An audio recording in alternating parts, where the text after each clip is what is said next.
تو اتنی بڑی رقم ہر سال اس ملک کا مسلمان، اور وہ زکوٰۃ کے بہت سارے چیزیں نہیں جانتا ہے، اس کے باوجود اتنا کام کرتا ہے، لیکن یہ ایک بڑی رقم اس کی وہ لیکیج اور سیپیج میں چلے جاتی ہے۔ اس کا پرابلم یہ ہے کہ لیکیج اور سیپیج کہ ہم بڑی اماؤنٹ کچھ پیسے دے کر تقسیم کر دیتے ہیں، اور اس کا اثر یہ ہوتا ہے کہ دینے والے کے تو جنت میں مرتبے بڑھ گئے، لینے والے کے حالات میں کوئی فرق نہیں آیا۔ اس لیے ہمارے دادا جس خاندان کو سپورٹ کرتے تھے، ہم بھی آج اسی خاندان کو سپورٹ کر رہے ہیں۔ وہ خاندان جو پہلے لیتا تھا دینے والا نہیں بنا۔ تو یہ ایک ہے کہ آپ کسی کو 2000 دیے، کسی کو 500 دیے، کسی کو ایک ٹیم لگا دیے، اس طرح سے پیسے نکل گئے۔ دوسرا، ہم کچھ کپڑے وپڑے بانٹ دیتے ہیں۔ تیسرا، ہم اور اس طرح کام کرتے ہیں کہ اماؤنٹ تو نکل جاتی ہے، لینے والے کے معاملے میں کوئی تبدیلی نہیں آتی۔ تو اب اس سچویشن کو کہ 60,000 کروڑ کا زکوٰۃ اس ملک میں نکلتا ہے اور اس کے لیے کوئی نظام، تو زکوٰۃ جو ہے وہ ایسی تصور کے ساتھ زکوٰۃ کوئی فنڈنگ کا معاملہ ہم سمجھتے ہیں کہ یہ تصور صحیح نہیں ہے۔ زکوٰۃ ایک عبادت ہے، جس طرح نماز ادا کرنے میں ہماری من کی نہیں چلتی ہے، زکوٰۃ ادا کرنے میں بھی ہماری من کی نہیں چل سکتی۔ تو وہ ایک عبادت ہے، فرض عبادت ہے، اسلام کا ستون ہے، اس کو اسی طرح سے ادا کرنا پڑے گا، اس عبادت کو اسی طرح سے کرنا پڑے گا جس طرح ہم نماز اور صلاۃ اور روزے کا اہتمام کرتے ہیں۔ تو ہم اس رمضان سے لے کر اس رمضان تک جو رقم جمع ہوئی وہ سب ہم نے خرچ کیا۔ اس کے جو کیٹیگریز ہم نے بنائے ہیں کہ income generating category per 50% of زکوٰۃ کلیکٹڈ، کہ جو بھی اس میں ٹھیلا بنڈی ہو یا کوئی دکان ہو یا جو کچھ ہو، کہ ہم نے ایسے کام پر زکوٰۃ کی رقم دی ہے جس سے پھر انکم جنریٹ ہوتی ہے۔ بات صحیح ہے کہ پیسہ ٹرانسفر کرنے سے لینے والا پیسے والا نہیں ہوتا ہے، جب تک کہ پیسے پر پیسہ جمع کرنا اس کو نہ آئے یا حاصل کرنا نہیں ہے۔ تو اس کے لیے ہم نے بہت اچھی لمبی ریسرچ ہے، تو اس پر مانیٹرنگ ہوتی ہے، ٹریننگ ہوتی ہے کہ ہمارا جو مستحق ہے، مستحق کو مزکی بنانے کا جو پروسیس ہم نے کیا ہے کہ 2 سال کے اندر ایک مستحق مزکی میں کنورٹ ہو جائے گا۔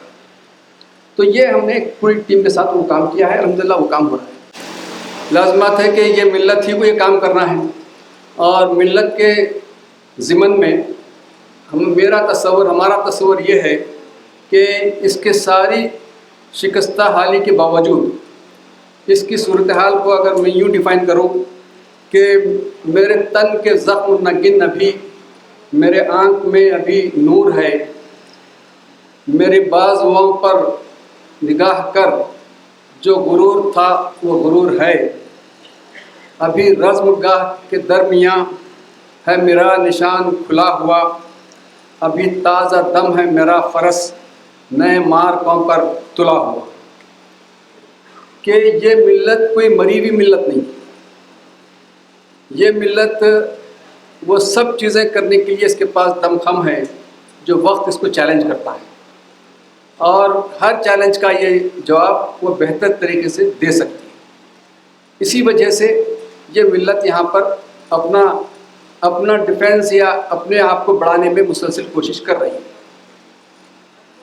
دوسری اہم بات مجھے اس موقع پر یہ کہنا ہے کہ سماج کی تعمیر وہ جذبات سے نہیں، سماج کی تعمیر و تشکیل کے انٹلیکچوئل انٹرونشن سے ہوتی ہے، کہ اس میں ذہانت ہو، تدبیریں ہو، نالج ہو، یہ وہ بنیاد ہے جس سے سماج بدلتا ہے۔ فرد کی تعمیر وہ عشق الہی پر فرد بنتا ہے، اللہ سے محبت ہے تو پھر فرد بننا شروع ہوتا ہے۔ اسی طرح سے سماج کی تشکیل وہ انٹلیکچوئل انٹرونشن سے ہوتی ہے، اور اس سے سماج بنتا ہے، جذبات سے، جذباتی باتوں سے یا کام سے سماج نہیں بن سکتا۔ اس کے اگزامپل خدیجہ صاحب خود ہیں کہ انہوں نے ایک خواب سوچا اور اس پر لگے رہے۔ یہ ملت کا ایک دور تھا جب اس ملت کو مقرر اور مترجمین کی ضرورت تھی۔ ہم نے آئیڈیاز کو فلوٹ کرنے، لوگوں کو متوجہ کرنے، لوگوں کو ہمت جڑانے کے لیے تقریریں کی، اور مختلف جو انٹلیکچوئل کیپٹل ہے اس کو ٹرانسلیٹ کر کر لوگوں کے سامنے پیش کرنے کی ہم نے ضرورت کی۔ آج جس چیز کی ضرورت ہے وہ آئیڈیاز کو تھنگس میں کنورٹ کرنے والی ٹیم کی ضرورت ہے کہ تصورات کو عمل میں، نظام میں، سسٹم میں، یہ ٹیم اگر ہماری وجود میں آتی ہے اور اس کو وجود میں لانا ضروری ہے تو پھر ہمارے، کیونکہ سارے مسائل وہ عملی مسائل ہیں، وہ ہماری تقریر اور ترجمے سے جانے والے نہیں، وہ جائیں گے تدبیر سے جائیں گے، خیال کو عمل میں کنورٹ کرنے سے جائیں گے. تو یہ ہماری یہ کانفرنس اس بات کو اگر یہ مہمز دیتی ہے تو یہ بہت بڑا کام ہمارا اچیومنٹ ہو جائے گا. ایک بات یہ ہے کہ ہماری ملت کی جو تبدیلی ہے اس میں قیادت کا بڑا رول ہے کہ ٹیم آف لیڈرشپ، کہ کامپیٹنٹ بھی ہو اور کمیٹڈ بھی ہو.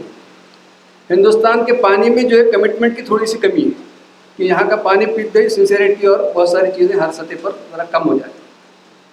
تو لیکن یہ ہماری ملت کی ڈیولپمنٹ کے لیے بہت ضروری ہے کہ کامپیٹنٹ ٹیم آف لیڈرس ہو، committed leader of team of leader ہو. یہ سینکڑوں میں، ہزاروں میں ہو سکتے ہیں. ایک دو لیڈر پر ہماری ملت جلدی، کیونکہ ہم آدمی کو دیکھ کر آدمی بدلتا ہے یہاں پر، تو اس لیے ایسے آدمیوں کی بہت ہماری ضرورت ہے. تو ہم یہ کہتے ہیں کہ یہ ایک لیڈرشپ کا خلا ہے. لیڈرشپ کسی بھی سماج کو ڈیولپ کرنے کے لیے ناگزیر ہے. آپ قیادت پر خرچ نہیں کریں گے تو قیادت کا آپ خمیازہ بھگتنا پڑے گا کہ آپ جو روتے ہیں کہ صاحب وہ پہنچ گیا، وہ پلٹ گیا، تو یہ قیمت ادا کرنا پڑے گی. قیادت سے پہلے خرچ کریں تو اچھی قیادت آئے گی، اور قائد بننے کے بعد دیکھیں گے تو اس کا خمیازہ یا قیمت آپ کو ادا کرنا پڑے گی. یہ ایک بڑا پرابلم ہے.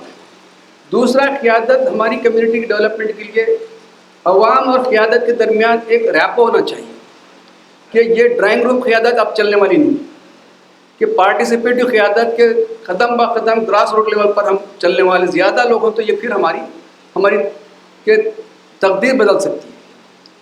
اور پھر اس کمیونٹی کو بدلنے کے لیے جہاں کمپیٹنٹ ٹیم آف لیڈرشپ ہے وہیں ایڈوانس ٹیکنالوجی کی ضرورت ہے. تو یہ دو چیزوں سے ہم سمجھتے ہیں کہ اس ملت کے وہ دن پلٹ آئیں گے جو ہم توقع کرتے ہیں. کہ 27 سال کا ہم نے جائزہ لیا کہ اس میں یہ پتہ چلا کہ جو ڈفرینس کہ 2093-94 میں اور 2020-21 میں جو ڈفرینس دیکھا کہ 93-94 میں نیشنل BPL مطلب پاورٹی کا میٹر اور مسلمانوں کی پاورٹی میں 7% کا ڈفرینس تھا، اور اب 27 سال بعد یہ دیکھا جا رہا ہے کہ تقریباً 18% وہ ڈفرینس ہو گیا ہے. اس کا مطلب یہ ہے کہ ہماری جو گروتھ ہے وہ گروتھ نیشنل گروتھ سے وہ پیچھے چل رہی ہے، جس کی وجہ سے نیشنل اور کمیونٹی کے درمیان ایک بڑا گیپ نظر آ رہا ہے. اور ان سب چیزوں کو اگر ہم سچر کمیشن کمیٹی کی رپورٹ میں دیکھیں تو اس رپورٹ میں پتہ چلتا ہے کہ حکمران طبقہ نے ہمارے ساتھ کیا کیا، اپوزیشن نے کیا کیا، ریلیجس لیڈرز نے کیا کیا، سوشل لیڈرز نے کیا کیا، اور ہمارے پولیٹیکل ریپریزنٹیوز نے کیا کیا. ان ساری چیزوں کا اس میں ایک فوٹو دکھتی ہے کہ سب نے اپنا اپنا رول ادا کر کے مسلمانوں کو پچھلے 70 سال میں پیچھے کر دیا. یہ اس میں رول ہم کو نظر آتا ہے. لازم بات ہے کہ اس سچویشن کو بہتر بنانا یہ ایک فیکٹ ہے. تھوڑی بہت کمی بیشی کے ساتھ اس کو ہم مان لیں کہ بھائی ایسا ہی معاملہ ہے. اب یہاں سے آگے کیسے بڑھے، یہ ایک بڑا چیلنج ہے جس پر ہم کو، تو اسلام کا جو معاشرہ ہے، کیونکہ زکوٰۃ بھی جو ورک کرے گی معاشرے کے حساب سے کرے گی. افراد کی سیرت کی طرح معاشرے کی بھی سیرت ہوتی ہے کہ سیرت صرف افراد کی نہیں ہوتی، معاشرے کی بھی سیرت ہوتی ہے. اور اسلامی معاشرے کی سیرت یہ ہے کہ اس میں ہمدردی رہے گی، اس میں عدل رہے گا، اور اس میں ایثار رہے گا. تو یہ ہماری اسپیشلٹی ہے اسلامی معاشرہ یا مسلمانوں کے معاشرے. تو زکوٰۃ کو ایفیکٹولی اس کے اثرات دیکھنا ہے تو پھر معاشرے کی بھی تعمیر ہم کو کرنا پڑے گا. اور معاشرے کی تعمیر یہ ہے کہ آپ جو ہے اس میں ہمدردی کا جذبہ پیدا کریں، اور پھر عدل و انصاف کا ایک ماحول پیدا کریں، اور ایثار کا ماحول. ایثار کا یہ ہے کہ خود کو پیچھے رکھ کے سامنے والے کا حق دے دیں، بلکہ حق سے زیادہ احسان کر دیں. یہ ایثار ہے. تو اتنی بڑی رقم ہر سال اس ملک کا مسلمان، اور وہ زکوٰۃ کے بہت سارے چیزیں نہیں جانتا ہے، اس کے باوجود اتنا کام کرتا ہے، لیکن یہ ایک بڑی رقم اس کی وہ لیکیج اور سیپیج میں چلے جاتی ہے۔ اس کا پرابلم یہ ہے کہ لیکیج اور سیپیج کہ ہم بڑی اماؤنٹ کچھ پیسے دے کر تقسیم کر دیتے ہیں، اور اس کا اثر یہ ہوتا ہے کہ دینے والے کے تو جنت میں مرتبے بڑھ گئے، لینے والے کے حالات میں کوئی فرق نہیں آیا۔ اس لیے ہمارے دادا جس خاندان کو سپورٹ کرتے تھے، ہم بھی آج اسی خاندان کو سپورٹ کر رہے ہیں۔ اس خاندان وہ خاندان جو پہلے لیتا تھا دینے والا نہیں بنا۔ تو یہ ایک ہے کہ آپ کسی کو 2000 دیے، کسی کو 500 دیے، کسی کو ایک ٹیم لگا دیے، اس طرح سے پیسے نکلتے ہیں۔ دوسرا ہم کچھ کپڑے وپڑے بانٹ دیتے ہیں۔ تیسرا ہم اور اس طرح کام کرتے ہیں کہ اماؤنٹ تو نکل جاتی ہے، لینے والے کے معاملے میں کوئی تبدیلی نہیں آتی۔ تو اب اس سچویشن کو کہ 60,000 کروڑ کا زکوٰۃ اس ملک میں نکلتا ہے اور اس کے لیے کوئی نظام، تو زکوٰۃ جو ہے وہ ایسی تصور کے ساتھ زکوٰۃ کوئی فنڈنگ کا معاملہ ہم سمجھتے ہیں کہ یہ تصور صحیح نہیں۔ زکوٰۃ ایک عبادت ہے، جس طرح نماز ادا کرنے میں ہماری من کی نہیں چلتی ہے، زکوٰۃ ادا کرنے میں بھی ہماری من کی نہیں چل سکتی۔ تو وہ ایک عبادت ہے، فرض عبادت ہے، اسلام کا ستون ہے، اس کو اسی طرح سے ادا کرنا پڑے گا، اس عبادت کو اسی طرح سے کرنا پڑے گا جس طرح ہم نماز اور صلاۃ اور روزے کا اہتمام کرتے ہیں۔ تو ہم اس رمضان سے لے کر اس رمضان تک جو رقم جمع ہوئی وہ سب ہم نے خرچ کیا۔ اس کے جو کیٹیگریز ہم نے بنائے ہیں کہ income generating category per 50% of زکوٰۃ کلیکٹڈ، کہ جو بھی اس میں ٹھیلا بنڈی ہو یا کوئی دکان ہو یا جو کچھ ہو، کہ ہم نے ایسے کام پر زکوٰۃ کی رقم دی ہے جس سے پھر انکم جنریٹ ہوتی ہے۔ یہ بات صحیح ہے کہ پیسہ ٹرانسفر کرنے سے لینے والا پیسے والا نہیں ہوتا ہے، جب تک کہ پیسے پر پیسہ جمع کرنا اس کو نہ آئے یا حاصل کرنا نہیں ہے۔ تو اس کے لیے ہم نے بہت اچھی لمبی ریسرچ ہے، تو اس پر مانیٹرنگ ہوتی ہے، ٹریننگ ہوتی ہے کہ ہمارا جو مستحق ہے، مستحق کو مزکی بنانے کا جو پروسیس ہم نے کیا ہے کہ 2 سال کے اندر ایک مستحق مزکی میں کنورٹ ہو جائے گا۔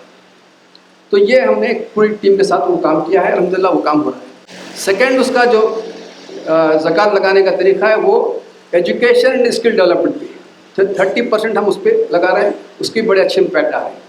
تیسرا یہ کہ مواسا، کہ ملت میں ایسی بھی گروپ موجود ہے جو مارکیٹ فورس نہیں بن سکتا ہے، کہ اولڈ پرسنس ہیں، ڈیسیز پرسن ہیں، بچے ہیں، اس طرح کے لوگوں کو ان پر وہ جو یونیورسل بیسک انکم کا جو مارک ہے انڈیا کے لیے 1000 روپیز پر ایڈلٹ، تو اسی لحاظ سے اس زکوٰۃ سینٹر نے یہ کام کیا کہ گھر میں 4 ایڈلٹ ہیں اور چاروں کے چاروں مارکیٹ کا فورس نہیں بن سکتے ہیں، تو 4000 روپئے وہاں پر اسٹیفنڈ ایک سال تک کا اس کو دیا جا رہا ہے۔ تو الغرض یہ کہنا ہے کہ ہمدردی ہو اور انٹلیکچوئل انٹرونشن ہو، تو یہ غربت کی یہ مجال نہیں کہ وہ 15-20 سال ہمارے ساتھ رہے۔ اس کے لیے اس سسٹم کو لے کر ملت کا ہر کوئی گروہ، ہر کوئی ٹیم اپنی آئیڈینٹی کے ساتھ یہ کام کر سکتا ہے۔ اور پھر اس کا سینٹرل مانیٹرنگ سسٹم موجود ہے کہ جس میں ہم ڈسکریٹری پاور کو ہٹا دیے ہیں، پروسیس کو لائیں کہ کسی کی نہیں چلتی، سسٹم کی چلتی ہے۔ تو یہ وہ چیزیں ہیں جس سے ملت غلطیاں کرنے سے بچتی ہے، انفرادی طور پر غلطی وہ نہیں کرتی۔ تجربات موجود ہیں، سکسیزفل ماڈلز موجود ہیں۔ ضرورت اس بات کی ہے کہ یہ کام یکسوئی کے ساتھ ہم ہمت کریں اور پھر یہ کام ہمارا ہو سکتا ہے۔ تو every thing is possible India, Hindustan میں سب پاسبل ہے، اور اس کے لیے ضرورت ہے کہ ہم تدبیروں کے ساتھ ایسے لوگوں کی ٹیم بنا کر انٹلیکچوئل انٹرونشن کر کے ہم کام کریں گے تو انشاءاللہ اس ملک میں وہ سب تبدیلیاں لا سکتے ہیں جو دین کو اور ہم کو مطلوب ہے۔ اللہ تعالیٰ ہماری مدد فرمائے۔ وآخر دعوانا الحمدللہ رب العالمین۔